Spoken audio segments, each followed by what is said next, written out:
Welcome back to the In Our Headspace podcast. Jared's over here laughing. Just smiling. This is episode 2. I personally want to talk about, I kind of want to continue a little bit of the tone of what we were talking about last time. All right. At least at the beginning, because I've got a couple thoughts based on an experience I had earlier, like first 2 or 3 days of this week. And then we'll probably end up talking about CRISPR, if we remember. And as usual, we don't know what else we're going to be talking about by the end of it, but it'll be completely different from what we started. So you can expect, that's the one consistency with this that I'm realizing, is that we never stay on track. That's the best part. It is the best part. It makes conversations interesting. Yes. Because at least for me. Unpredictable. Yeah. In general, like, I don't think I want to listen to someone talk about the exact same topic for like over an hour. Especially if we only did like science stuff and we only even did, in general, because I guess that's a lie, because I do enjoy listening to lectures on YouTube, but there's different things you get out of it. Yeah, also like at the same time, like those are the professionals, like and then you just have like they're trained into how to make it interesting. We're not. Yeah, and like just two dumbasses talking about it. It's like Okay. Well, we'll just jump into it then. What I'm going to talk about is, hold on, let me look exactly how I said it in my notes, because I think I wrote something specific. Okay, never mind. I didn't. I just put. Anyways, I want to talk about like anxiety.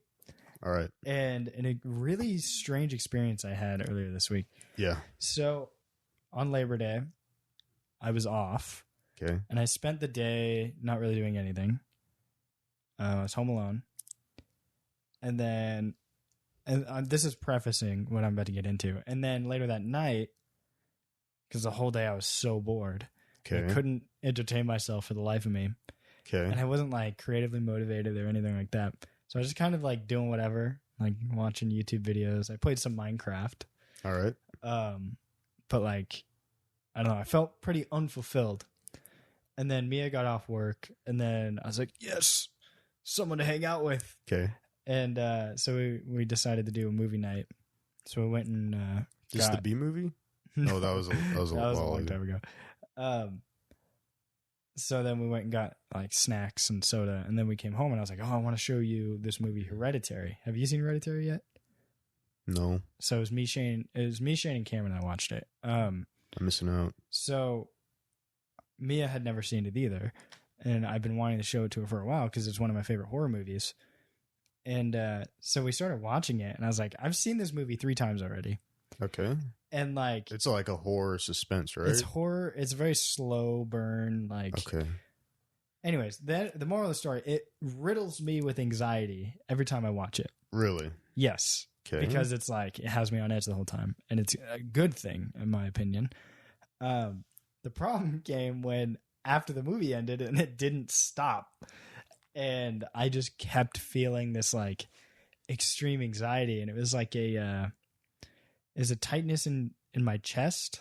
Okay. And it felt like really difficult to breathe. And then like my heart rate's pounding like the whole time. And anyways, it ended up keeping me up most of the night, and I didn't sleep. All right. And then throughout the next day, I kept having really bad anxiety. And it was like, and I don't know what causes it. And I know most of it's like mental health stuff, but it's interesting to me that like now, ever since Wednesday or whatever, okay, I've been fine. But the snowball effect of it is like, it makes it harder to breathe. It makes it harder to you sound way better now. Thank you. It's because it's more towards my mouth. Is mine fine? Yeah, yours is okay. Fine. That's so funny. You interjected like that. So anyways, it just like makes it hard to stay calm, and then you stop, like you have like these weird breathing patterns or whatever.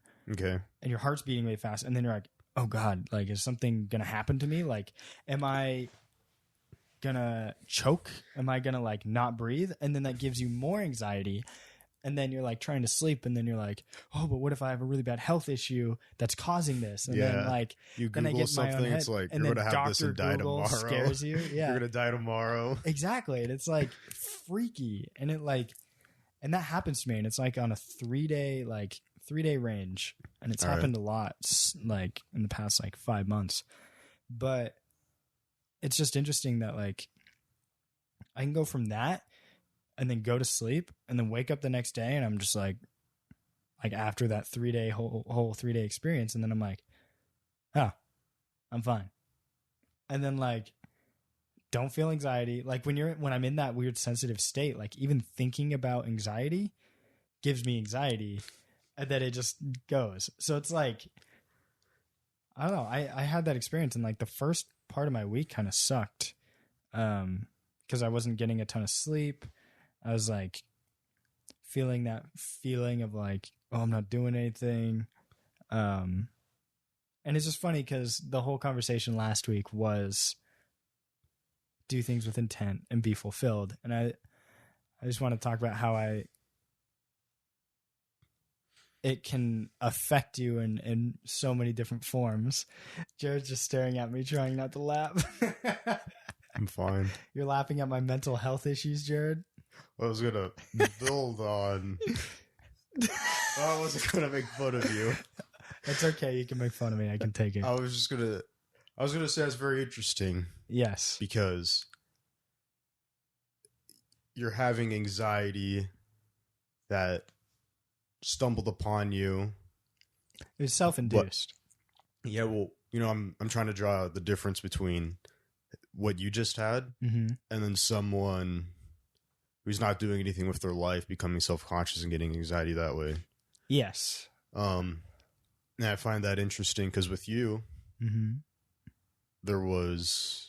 it wasn't like I'm having it because of this, or I'm not having it because of the specific thing that I'm doing. Like you didn't know exactly why it was causing it. Right. Is what I'm trying to All say. I knew is it started with the movie. Yeah, you just had like, and I would typically say like people get anxiety like if you're procrastinating homework, maybe You're towards stressing the end, yourself out. towards the end of the week, you'll create that anxiety and you'll know what's creating it. Right. And then you can do the thing, and then your anxiety is a lot of the time like at least somewhat relieved. Yeah, well, because like at the end when you finish it in time, turn it in, then there's that feeling of relief, like, oh, and I could do that again later. I can breathe now. Yeah. But when you don't know what it is, then you're like, and just stop. Stop. See, that's the thing. Like that, I just found that because I forgot what I was going to say, but okay, I got a question for you. Oh, did he come back? I don't know. I'm just going to talk. Okay. Continue. So I was going to go off of or continue on with saying it's interesting going back to your case with the unknown anxiety and then it lasting longer. Because I was originally going to say anxiety is like a good thing because it's like a mental note, or I think it's a good thing. Yeah. I'm sure there's cases where it's like you have like an actual medical condition with it. It's like, see, that's a bad case. Prescribed anxiety. Yeah. But diagnosed anxiety. Diagnosed. Sorry, I just said prescribed. I don't think you prescribed anxiety. It's the opposite. Anyways. But I just thought it, because the reason why I said there was the bad and then like the good anxiety, because I think usually people throw anxiety with like depression and be like, oh, that's bad. I view anxiety that's not not a crazy medical condition, because again, if you have that, that's a problem. Yes. But when people don't have it and whatever they're doing and they're feeling anxiety, I think that's a good thing, because I view that as your body saying like, there's an issue. You need to do something. We need to address this. Yes. And again, like I want to say like they're both uncontrolled. Like, yes. Like if someone could procrastinate and not feel anxiety, I feel like a lot of people would do that, honestly. Yes. Like whenever they're stressed out, they'd want to turn it off. Right. Like in that sense, like, but at the same time, like, I don't know if I want to call it in control, because you also know what's causing it and you can work on it to stop it. Here's my understanding of the two, because I'd say I'm in the camp of Well, I was talking about that instance. diagnosed. Like, I haven't been actually diagnosed. Okay. But it runs in my family, and I think just knowing, like, being with Mia, who doesn't have diagnosed anxiety, anxiety is a natural human response, but like there's a difference between having anxiety problems and just getting anxiety as a person. And that's kind of what I was going to say earlier. Like, I was going to ask you, like, do you ever feel anxiety about anything other than like the regular things to feel anxiety about? Not in like any other way than, I'm just curious, because like I'll just no one ever, like, I don't know. I didn't know Mia had really ever felt anxiety until I asked her about it. And so yeah, I'm just curious, like, do you feel anxiety on that level, or is it more just like all right, so to talk about it, first off, I'll just talk about like the flip side, like, just real quick, like, just about depression. I've never had depression on the flip side, because again, usually they're lumped together. They're going hand in hand a lot of the time. Yeah. I've never had depression. I've never just been like sad, where it's again depression. I was sad when my grandparents' dog died. But there's difference like, between being sad and being those depressed. are just being sad moments. I was like sad for like 2-3 days, because like, oh man, the dog's dead. It's grieving. Yeah. But then I'd be fine. Whereas like, so again, I just never had depression. Okay. And so anxiety, for me, I don't think I have ever had anxiety without knowing what the issue was. Okay, so then that's more, that's definitely, I'm saying like more normal. than, I was going to say, Yeah. I'm just saying, I think it's more on the normal side, because like, rather than trying to classify, I was like, I'll just explain. Yeah, that makes sense. Like, the stuff I feel anxiety about is like, I'm being lazy for however long. And then I think, oh geez, what am I doing with my life? I need to do something. Although, like, I am doing stuff. Yeah. When I just have a prolonged period of not doing anything. And you'd be like, oh, play games. Like, oh, I don't want to play games. Yes. When I'm sitting there not doing anything, maybe just going through YouTube, all I think, oh my God, I need to do something. It's kind of how I felt Monday. Yeah. I was like, so I went on a walk and did some other stuff, but yeah, it's that feeling of the stagnation we were talking about. Yeah.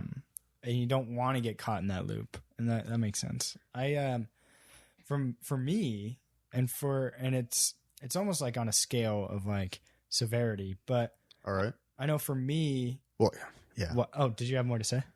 You just reminded me of, like, I think I called them episodes, but I don't think it was anxiety driven. I don't like. You finish your thing, and I'll talk about it. So, essentially, the way it works for me is I have triggers, and if something hits the trigger, I don't know all of them, because most of the time the anxiety is unexpected. But even when I expect the anxiety and I know it's going to happen, once I get it, like I said, it's like this loop, and it just goes and goes and goes and goes and goes, and it's hard to get my mind off of it. And essentially, the feeling I have is like my body goes into fight or flight, gets hard to breathe, my muscles tense up, really hard to focus on anything but the fact that I'm going through a lot of anxiety. Okay. And even when I'm trying to distract myself, then like it gets difficult to breathe, and then I'm focusing on my breathing, and then it's like a huge thing. And it usually, like, recently has been going on in like multiple day episodes, like you were saying. But the thing is like I have specific triggers, and I have gone through depression, and trauma and all that, which creates the triggers. And then instead of me getting instantly thrown into depression, it throws me into anxiety. And I'm not saying that's what triggers do, like depression wise, but I'm saying like that's how triggers work, is like they're created by the trauma. and depression and things like that, all the bad stuff, those are the triggers are created there. And then whenever something hits them, your mind goes into this like fight or flight, like worried mode. At least mine does. All right. And it's hard for me. I haven't figured out a good method to help relieve myself of that, because most of the time it's psychosomatic and you're kind of in your own head about it and you're freaking out and you're like, well, what about this? Or what if it's this? Or what if this happens? Oh my gosh. Then what if this person has to deal with this? Like for me, I think a big trigger is, this is going to sound weird and kind of random, but not random, but it's death. And I think in all facets of it, like of myself dying, of like anybody I know dying, or watching someone actually die. And I think that's why Hereditary sparked it for me, because there's a really gruesome scene in there towards the beginning, and it's like really, really well made. And to attest to that point, it causes extreme anxiety in me because of how real it felt. But it like hits that trigger, and then I'm like, cool. Like it's for me, it's like I'm not scared of it, but like I'm like, cool, this movie's like really immersing me. Yeah. And then after the fact, then I keep thinking about it, and I'm like, oh, what if this happened to me? Or what if this happened to someone I know, or whatever? And then like, then I get in my head, and then I'm like, oh crap, my heart's beating really fast right now, and it's been beating really fast for a long time. What if my heart like overloads, and then I have like a heart attack? Because that's possible at a young age, right? And then I look it up, and it's like, it is possible at a young age. Google said you're going to die tomorrow. Yep. And then it's like, oh, but high blood pressure. And then what if I have high blood pressure? And then like, that happened to me at a young age? Yeah, it could. Oh my gosh, I'm susceptible to all these things. And then you Now get you're in like your a head. type 1 diabetic. And and then you get in your head and you're like freaking out. And then there's no way to like get yourself down from it. At least, well, there is, but like, I don't know. It's different for every person. And I don't know how to do it yet. How to like relax myself, because that's all I need is to just relax. But the reason it keeps me up is because I get freaked out, and then I can't fall asleep because I'm scared to fall asleep. And then I will eventually fall asleep out of pure, I wouldn't say exhaustion, but like I'm tired. So I'm going to fall asleep. yeah. And then I'll wake up out of my sleep scared, and it'll take me a little while to get back into sleep. And then I'll just keep waking up, and I won't ever get into REM sleep. I've never had that. So like, I technically slept through the night, but I didn't get any meaningful rest. Definitely not mentally. So anyways, that's what happened to me Monday night. That didn't happen to me Tuesday night as bad. What happened Tuesday night, here's a little anecdote for you. Tuesday night, I was like feeling better with my anxiety enough to go to sleep. And then I fell asleep at a reasonable time. And then I woke up at 4 a.m. to pounding on my front door. And someone like mashing my doorbell. Okay. And Mia and I looked at each other like, what is going on? Like, why? Like, what? Like, when you wake up to someone pounding on your front door, that's terrifying. Yeah. And we didn't know what to do, and we were freaking out. And I was like, okay, we'll just wait and listen, see if it happened again. They did it in 3 separate instances. And so then I was like, Mia was like, I'm calling the police. So she called the police. And the dispatcher was like, "Oh yeah, it's officers. They're like doing they're checking the apartments for something." And so we're like, "Oh okay." And they're like, "Just answer the door next time they come back on their route or whatever." And that was like 3 minutes later. So I opened the door, and they were looking for my neighbors. Yep. And you saw the sign on my neighbor's door. They basically didn't pay rent and abandoned property or whatever. So, but the fact that they were like 4 a.m. pounding on the front door, like, why would you do that, first of all? Unless they thought we were them. But we weren't. And our number was different and all that. But I'm sure they have a reason, though. there's something. But anyways, all that to say, the point was, I was finally about to get some actual rest, and then that happened, and then it kicked my anxiety back into high gear. Yeah. And then I was still behind on sleep the next day, and I went through the whole next day like tired and high anxiety. And then Wednesday, like Tuesday night, I finally slept a full night, and like then it kind of affected me up until around lunchtime on Wednesday, and then I ate food, and then I was like fine, and I've been fine since. So like, it's just weird that it's just like a vicious cycle of like the thing that causes it isn't necessarily what keeps it going. What keeps it going is then I start thinking about the side effects of the anxiety, which then perpetuates my anxiety. And then then I get less sleep, which makes me more susceptible to be anxious and like not thinking clearly. And then that causes more anxiety. And then it just compounds and it sucks. And I know there's people out there who have that times 10. And that's what I mean by like on a scale of severity is like, I don't have it as bad as a lot of people have it, but I do have it to a mild degree of like, it's not crippling, but it kind of takes me out for a couple days. But it's just interesting to me because since I've lived with it for most of my life, I don't know when it manifests or manifested in me, but it's just interesting to talk to people who don't deal with that, like, oh, my response to the situation is to get incredibly anxious and worried. Your response is, I don't care. Like, it's just interesting that everyone has their own things. And then it makes me wonder, like, so what do you get in place of my anxiety, essentially?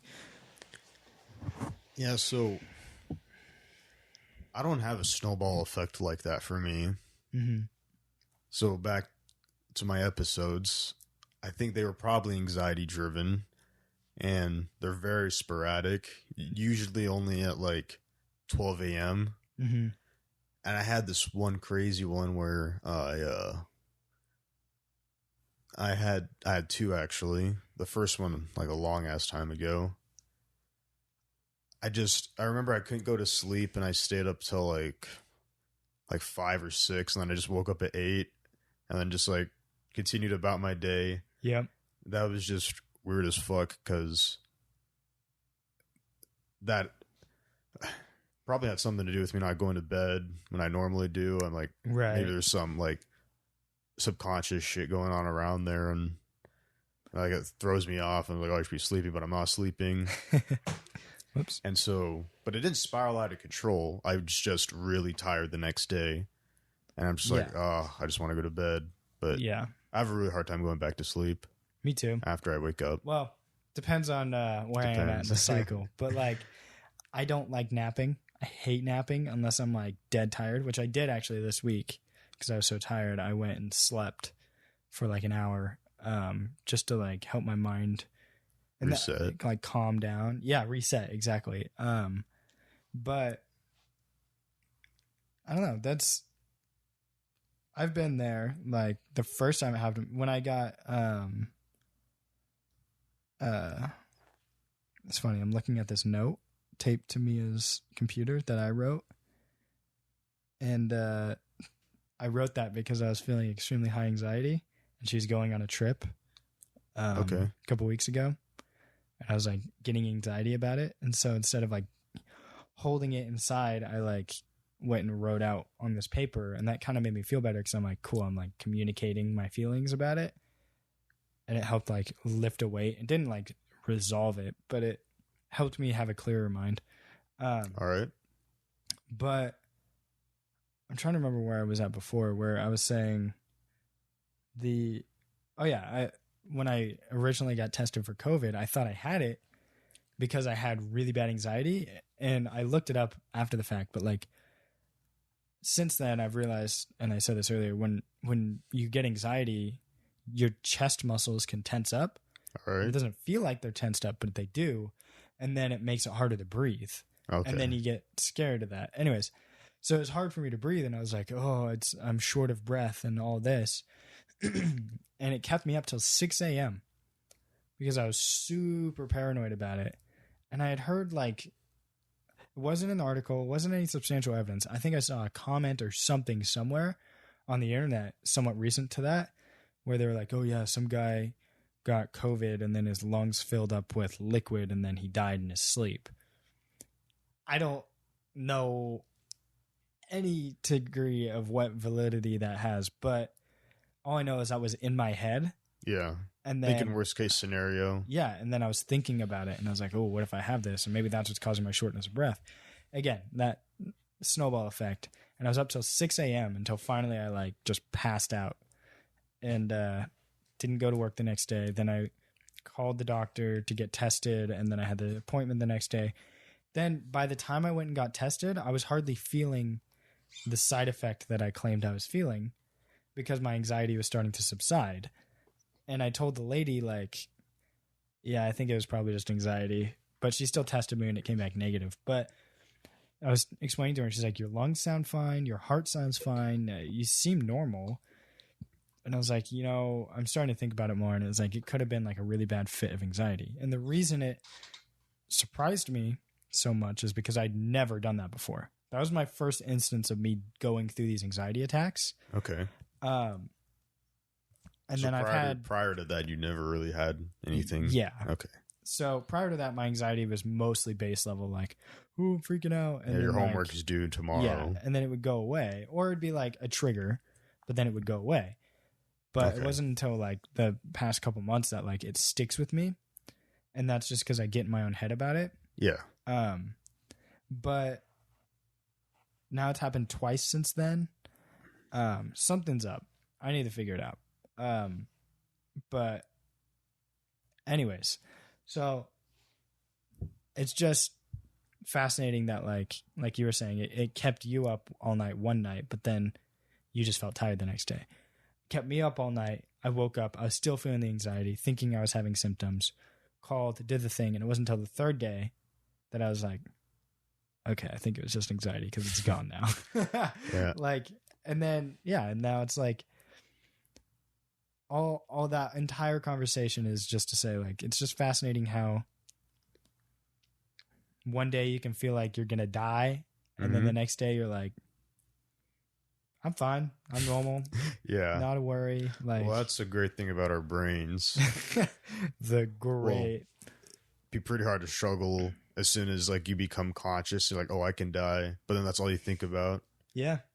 And so, again, like, oh, also another thing. Yeah. I got Whoppers as my snack for movie night. Yeah. And they expired in May.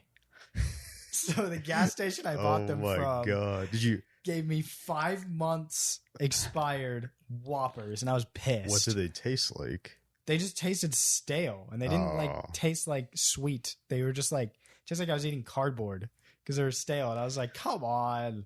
The one thing that could have helped me here. Yeah. And they're just bad. And I ate 2 of them, and I was like, these taste weird. And then I was like, I wonder if they expired. And I was like, maybe they expired like a month ago. And I look at it, it was May 2020. I was like, what? Why? Why were these on your shelf? Anyways, they're charging full price. No worries. I just got scammed. Continue. I don't remember exactly the what great thing about our brains, if like consciousness. Oh, yeah. Is having that ability to not always think about the worst case scenario, because you probably wouldn't live very long. That's true. Yeah. Like being able to be very restrictive. Yes. If you weren't able to have some ignorance and completely forget about your death. Yeah. Because, trying to live your normal day life while like under anxiety, it's not a great thing. Yeah. And so, and then it stresses out your body really or at least bad. That's what I think is a great thing about our brain, is that it has the ability to do that. It's interesting because it's 2 sides of the same coin of, man, I'm glad my brain can ignore existential crisis. And then it's like, damn, wish my brain couldn't comprehend existential crisis. That's what's so fascinating about us, though. But the second case I had, I told you about this. It was I went to bed at like 12 or 1, and then I just woke up at 4. Like, it wasn't about death. Like, it just happened. And I'm just sitting there thinking, and I just sit up from my bed, and I'm just sitting there thinking, so what the hell's going on?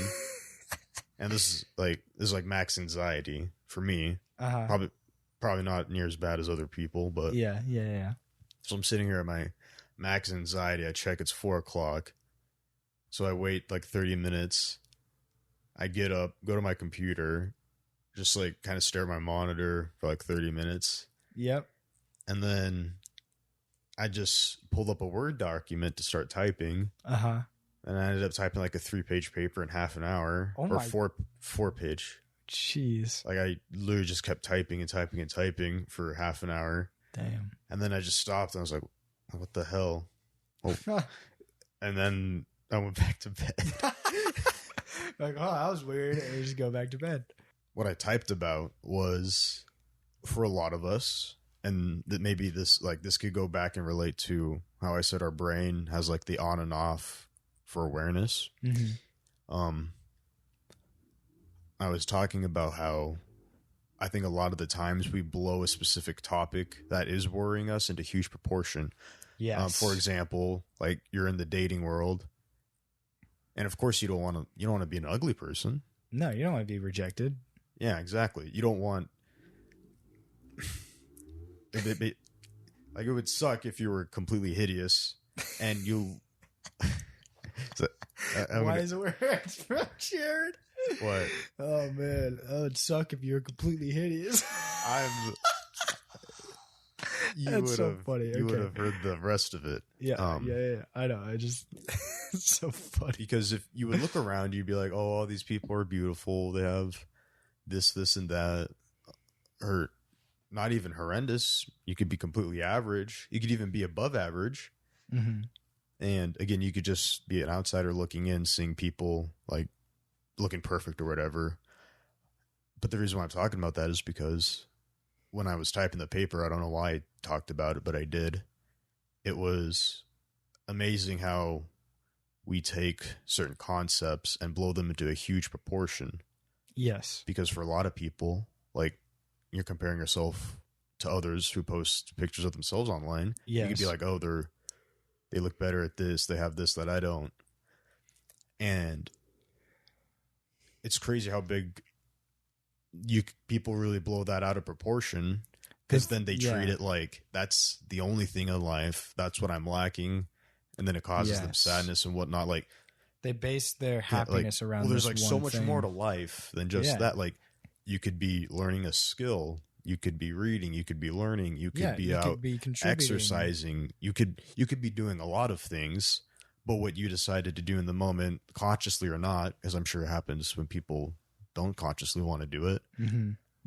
But like for you to take this idea and like make it basically your world for however long, that was something I talked about, and I just found it interesting. So that's what you wrote about. I think so. Interesting. There might be more that I wrote about, but yeah, I don't remember. It's like just the concept of, I guess, focusing so much on.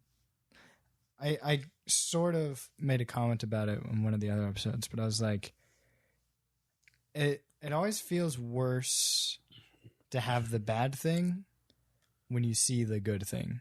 Right? When you know the good thing is out there. But if you don't worry about the good thing and you make do with what you have, don't try to force yourself to be something you're not, because no one wins. You're not going to be happy. No one else is going to fall for it. And no one's going to win. But if you're like, I'm happy with what I'm doing. I accept that this is a fact about me, and I'm going to roll with what I've got and make the best of my life. That's all it comes down to, because as long as you've got the best out of your situation, then what else could you really ask? Like I think it's greedy and foolish to be like, well, I need more. It's one thing to want more, and it's another thing to be like, I'm not happy with what I've been given. And instead of work to give myself more, I'm going to complain about what I have. And then it's just a mess at that point. Yeah, I wanted to go back to what you said earlier. It was, what'd you say? It was it feels worse to lose or whatever Yeah, than yeah. it So does it to feel. always feels worse to have the bad thing and Yeah. see the good thing than it is to just have the bad thing and know nothing else. Yeah, that's a crazy thing. That this like literally applies to like everything. Yes. Like typically it'd be like people feel worse when they lose a bet rather than like the feeling of losing the bet is more dramatic than Losing the actual whatever it was. or like I'm comparing like it to losing to winning. Like Right. losing the bet just feels way worse than or is more extreme. You feel it more than if you were to win.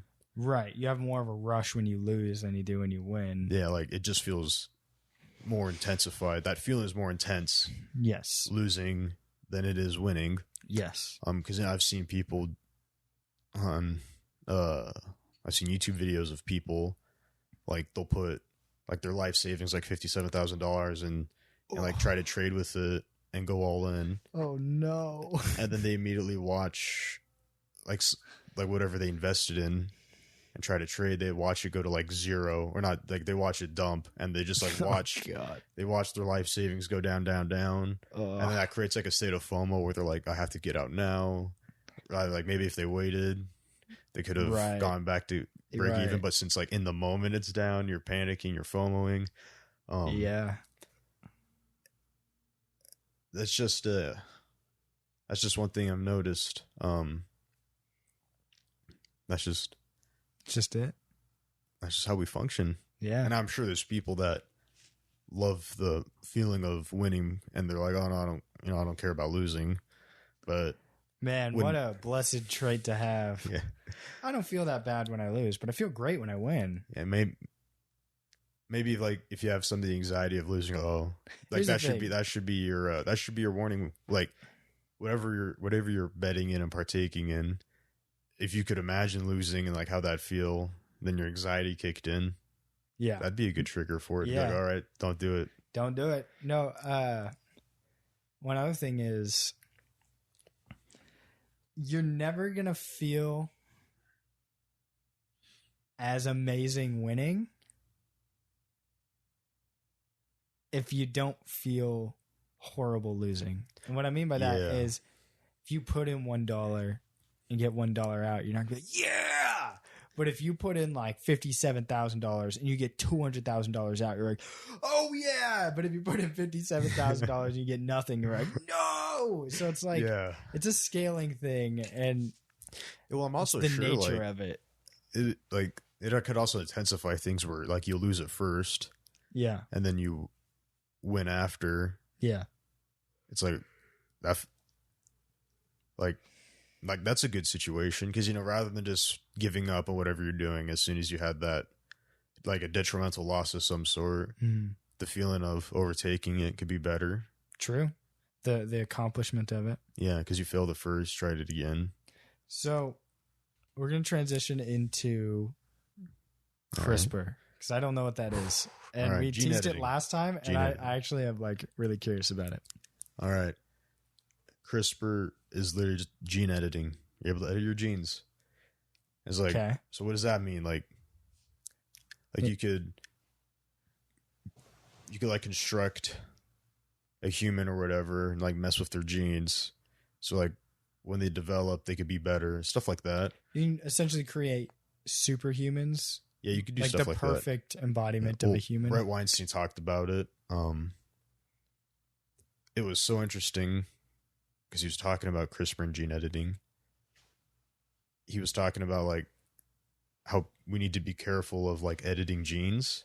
Because he was saying like it would be bad if this goes back to the economic thing, what we talked about last time a little bit. Mm-hmm. You know how I said like when you first release something, it's all right, it works. Right. But then as time continues, because what we're good at is improving upon things. Yes. We're really good at that. And so, whatever process you are using making something at first, it's going to suck or be all right. And then as time goes on, you get better at producing it at more efficiently, more effectively. Right. Maybe make something even better. Right. And so the whole CRISPR thing, like not anyone can just edit genes. It's not a very widespread thing. Not a common skill set. I think a good comparison is like our 3D printers. Mm-hmm. Before, I remember being in middle school I forgot who the teacher was. I know what teacher it was. The technology teacher? Yeah, the technology. Mr. McMahon. Yeah, Mr. McMahon. I had the class with, I think, Damon or Davis. I don't remember. Anyways,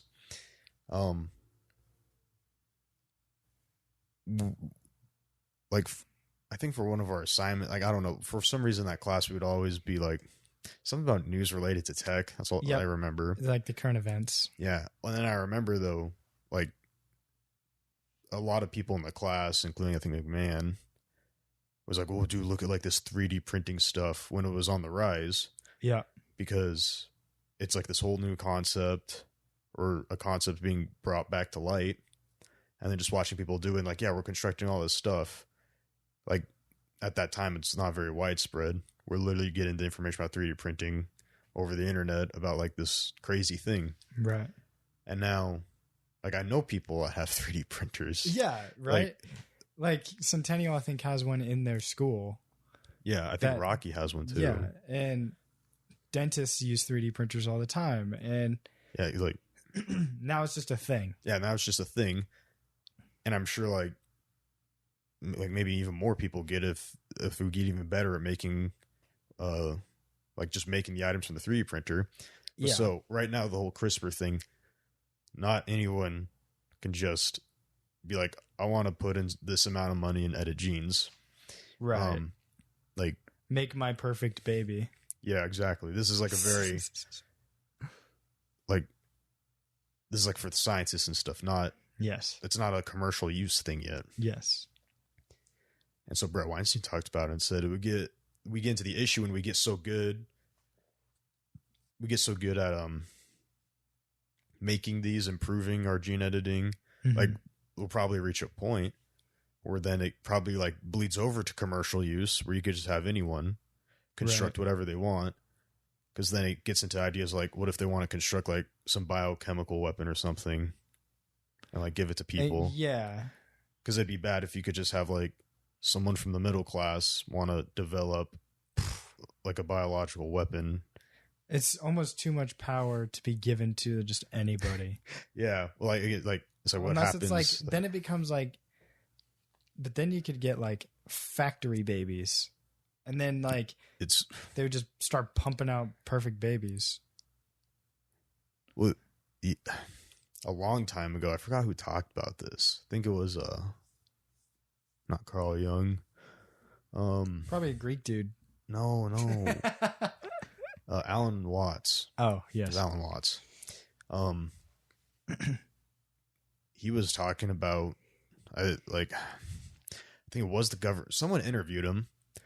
Maybe it was a scientist, but they just said, like, what would you think if we had the ability to create like perfect or more better humans? Yeah. I forgot his response, but he just said, like, we got to be careful because if you just construct these perfect humans that are really good and like certain, like, if they're all specialized in like a good area, you know, there could be this huge disparagement between like what would happen to the people then that didn't have their genes edited, basically, or weren't created? It would create a rift. And there would also be like societal consequences of, they would probably be shamed. They would probably be cast out of society. Yeah. And then we get into the whole thing, if they're perfect humans, think about this. If they're perfect in every single way, would they still feel the imposter syndrome and anxiety and depression? Would that still manifest in a perfect human? Because a lot of the study based on those illnesses, I guess, are hormonal, chemical, genetic, all these imbalances that all come together to create an anxious person, a naturally depressed person, and all of those things come together to create it. So if none of those factors played in and you weren't naturally depressed, I think you could still probably get depressed and anxious over time. Yeah, well, I think it would get depressed because it would become self-conscious. It'd be like, oh, you know, I was made to be like better than you guys. like I could think of a perfect Pokemon allegory. yeah. Well, so anyways, like he like at first he'd be like, hey, I'm better than you guys, and let's just say they wipe us all out Yeah. and they become the new thing. Well, they're going to get better at constructing humans. And so it's going to be self-conscious of, oh, I can be improved upon. And then it'll just probably be the same process. Just with more advanced humans. Yeah. Maybe we'll at least make the Dyson sphere. Have you heard about that? Yeah. Dude, that stuff's really cool. Yeah. Harnessing the power of the sun. Oh my God. That's so cool. Dave was talking. He's like, which planet would you live on if you could choose? I said Earth. Yeah. Why would you choose any of the other awful planets? Because I got into why I picked Earth, and Dave's like, no, just be normal and like answer the question. I was like, I don't know. Like, I'd pick one of the gas giants because like you look at Mercury or Venus, dude. You're just like, who wants to be there? Or even Mars, like Mars is kind of cool. Mercury. Even if it was habitable, Mars and Mercury would be boring as all hell because they're just giant deserts. Yeah. Venus, you would never see the sky because it's just an eternal windstorm. And I guess Jupiter is similar, but Jupiter's a gas giant, so it's like different. Yeah, well, that's the thing. Like, I think the gas giants are way cooler, but it's like you can't live on a gas giant. I just thought of this really cool idea for a story. So, and I wouldn't be surprised if this already exists and I just don't know about it. But story about these creatures, and you would be seeing it from the creatures themselves, not from a human's perspective, but these creatures that can live and inhabit a gas giant and like exist in an environment where there's no land. Yeah. I don't know. You said that and I was like, that'd be fascinating to like. And I'm sure like I would like to fantasize that there's some alien species like living in the heart of Jupiter that nobody knows about. They just figure it like that's just how they are. But because you can fit 80 I'm probably off on that number, 80 Earths inside the red spot on Jupiter. Yeah, like that's mind-blowing. Oh my God. It's insane. 80, 30, 80, whatever it is, maybe more. I still haven't been around the current one we're on. Wait, you what? I still haven't been around this entire one that we're the on. one we're on already. So fun, like, because because again, like I looked at all the other options. I'm like, these are all so boring. But then, like I look at the gas giant. Would be interesting merely for the view, dude. Or Neptune, you could be on in the eternal sea. And from what I remember, so me and Dave were talking about dwarf planets. Yep. And supposedly the reason why it's a dwarf planet, so like Pluto has a moon. I don't know if you knew that. Yep. Yeah, I think I know where you're going with this because I've heard about this. Yeah, like the center of gravity between them is not the planet. It's like a little far, like it's not even close to the middle. It's like here's both planets, right? Yeah. And then it's like literally like right here. Like right outside of Pluto. Yeah, like right outside the Pluto is how they're like rotating around each other. Which means Pluto's being affected by the moon's gravitational pull. As well, yeah. As well. And so it's not big enough to be like how we have it. Yeah. Or that's the Jupiter, classification. Saturn. Okay. I didn't know that. So the classification is that if it can have within its own gravitational pull other bodies orbiting around it. Yeah. I think that's when it's considered a planet. But since technically Pluto does, but at the same time it doesn't fully, that's why it's like in that weird middle ground of not fully a planet, but it's kind of a planet. But I think our moon is somewhat, it's either, they're close in size, I believe. Our moon is close in There's moons of Jupiter and Saturn that are way bigger than Pluto. Yeah.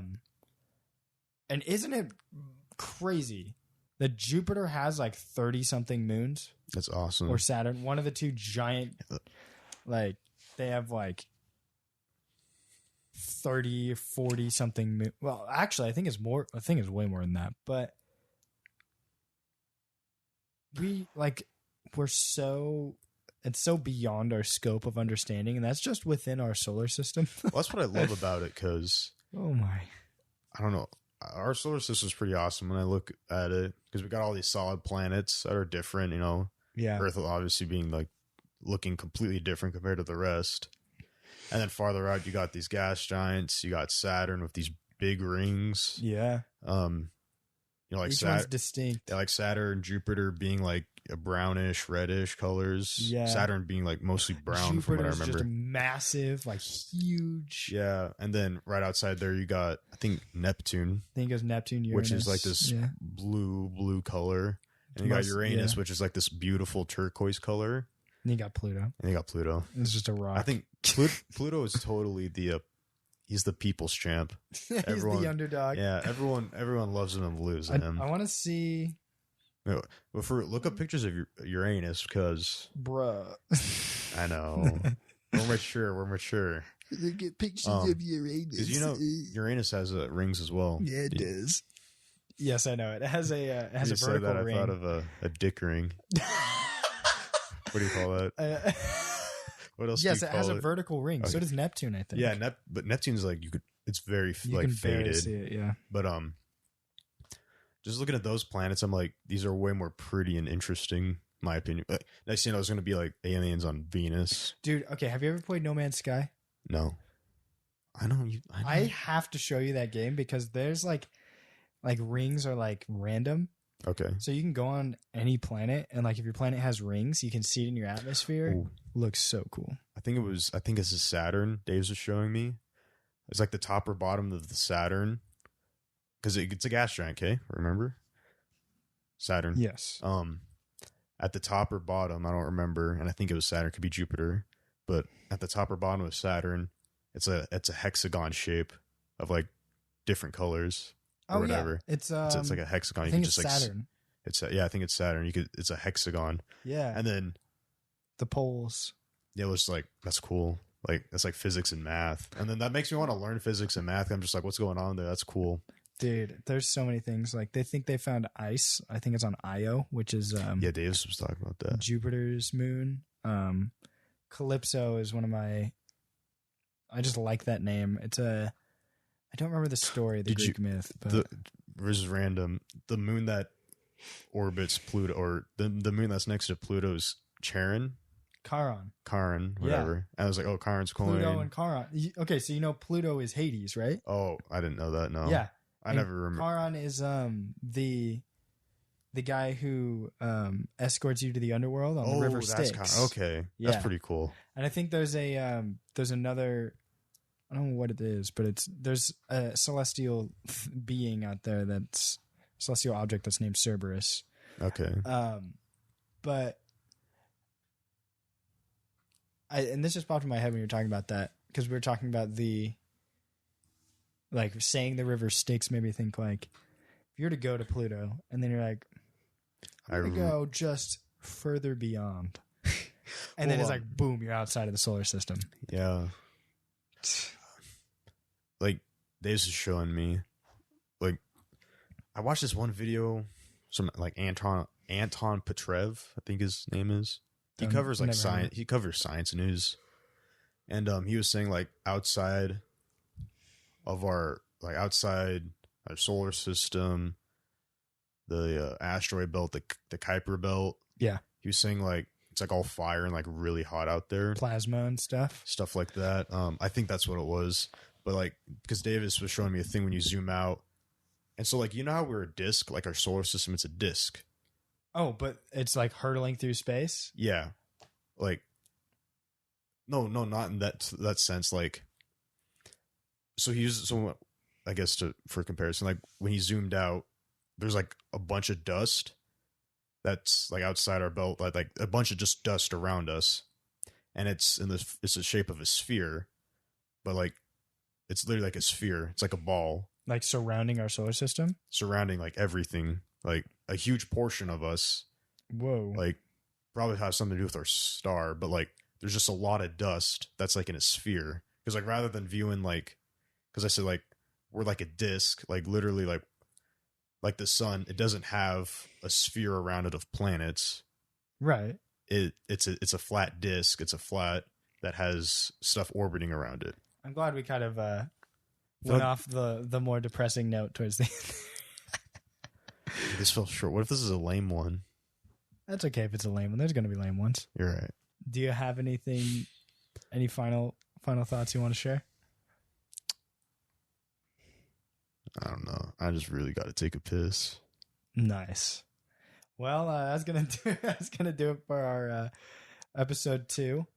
It was a little bit more laid back, I'd say. We were both a lot more relaxed, but we got to get you a comfy chair like this. I know, right? We were both laying pretty relaxed this time, but I encourage interaction, and we haven't gotten any ideas from anybody yet. But if there are any ideas that people want to hear our thoughts on, preferably not political.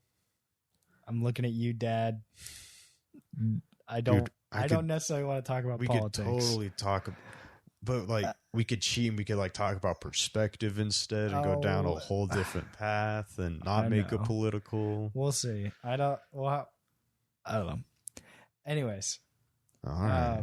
We do have a Facebook page that you can go like, and that's, I think, either on the YouTube video or the Facebook page or whatever. That's where you can leave comments. Facebook. No one uses Facebook. Some people use Facebook, Jared. And luckily for you, we don't only have a Facebook page. We have Instagram, which I know you use. It's going to turn into Pinterest. Young man. Well, should we make a Pinterest? No. We also have a Twitter. No one's on our Twitter right now. That's all right. So if you want to look up on Twitter, IOHS Podcast, or I think you could probably just search the name.